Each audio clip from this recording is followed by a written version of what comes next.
firstly, we are going to have Eunice Báez from Costa Rica, and she's also the chair of ICOM Costa Rica. And I just realized that I think the NPR offsite meeting maybe have the most chairs in ICOM. I mean, no matter national committees or international committees. I think we have quite a lot today. So firstly, I would like to welcome Eunice. So please give Eunice a big hand and welcome her for the presentation. Thank you so much. I'm so happy to be here. NPR is a committee that I hold in my heart. And also it's the first way that I got to know ICOM. I was talking about that just yesterday. I felt compelled about this concept of taking action exactly because I have felt that ICOM is a way to take action from different perspectives. So today I'm going to talk to you about Museos para Llevar. I always talk about Costa Rica because most people don't know where it is or what it is, or it's not the island, that's Puerto Rico. I always get that. I'm used to it.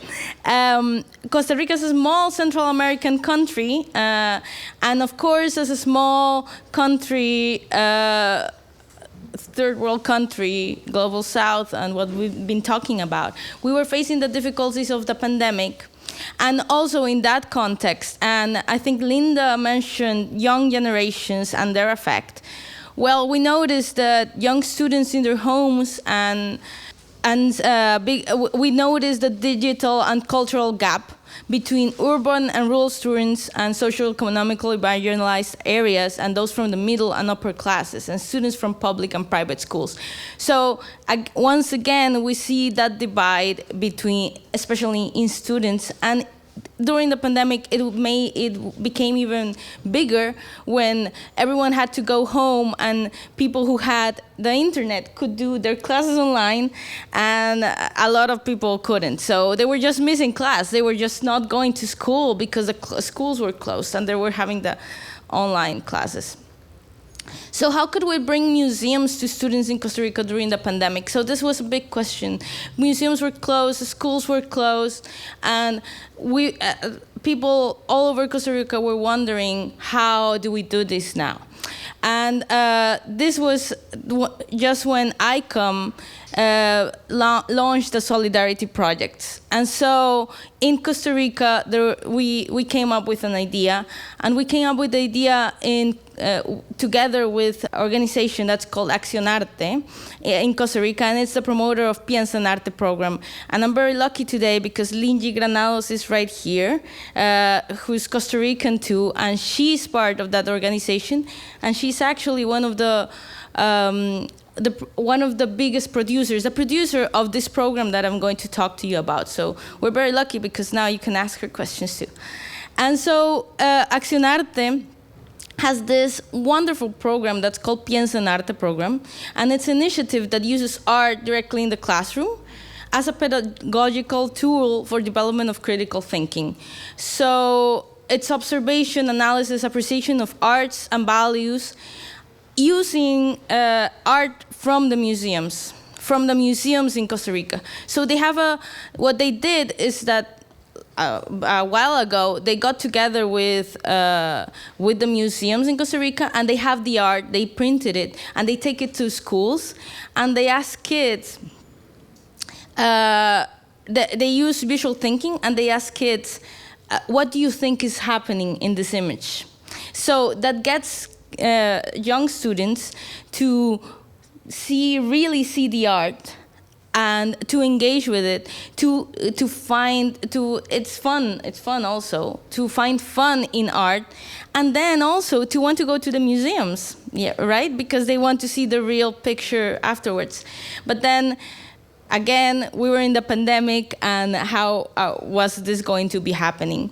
And so this process helps develop soft skills necessary for teamwork, democratic coexistence, tolerance, respect for others' opinion, and strengthening self-esteem.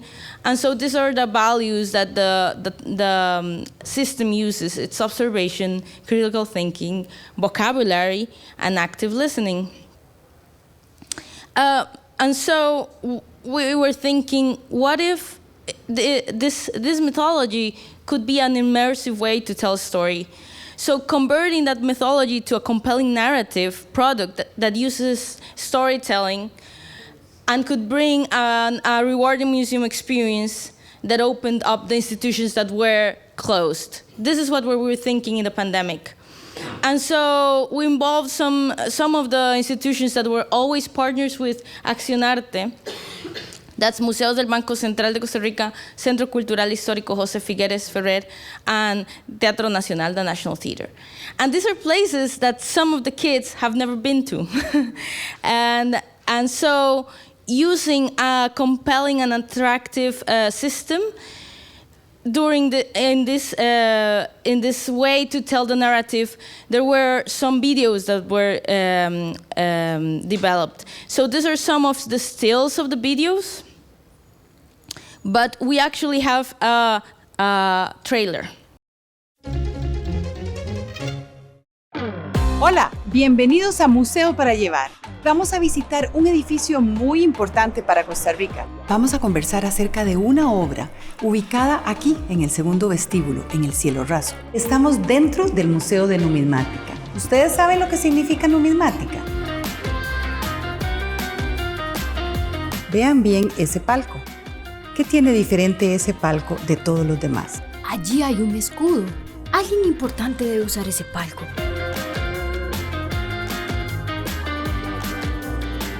Imaginar que aquí tiene una línea vertical y que aquí tiene una línea horizontal. En el centro, un poquito hacia la derecha, porque está como un balcón. ¿Cómo describirían este edificio a alguien que no lo estuviera viendo?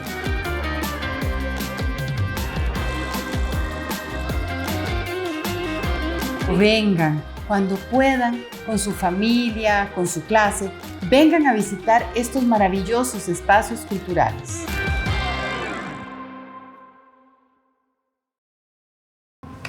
Thank you. So that is Museos para Llevar. We're very proud of it, of course. And so it's called Museos para Llevar because it means museums to go, like the takeaway, because we were all having takeaway during the pandemic.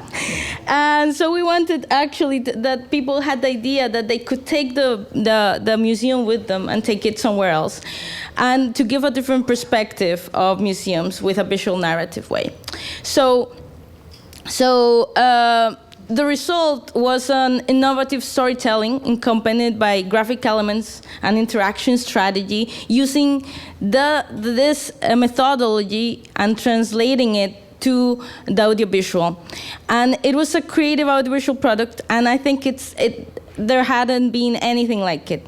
And what was important about the Solidarity Project is that it enabled not only to make the videos, because at the end there were like 9 videos of 15 minutes each, but also a template for other institutions to create such videos and a museum password, so that the children that do the video can also go to the museums later on.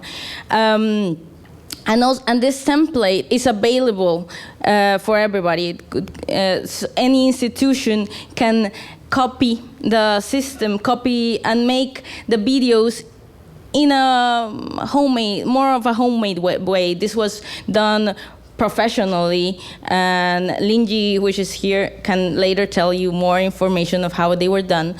But we believe that it translated the videos, the methodology.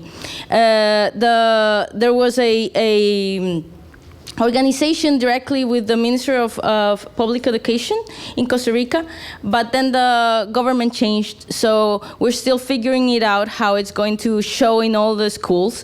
But until now, when it has been showed, it has showed that it really compels people, and people feel really related to it.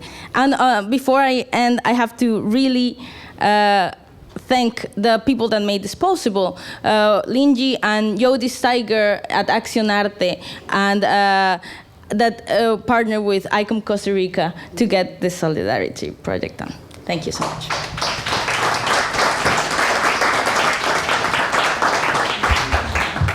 Thank you, Eunice. It's a very interesting and very inspiring project. In the end of your presentation, you mentioned about the government and the project. So is it still an ongoing project?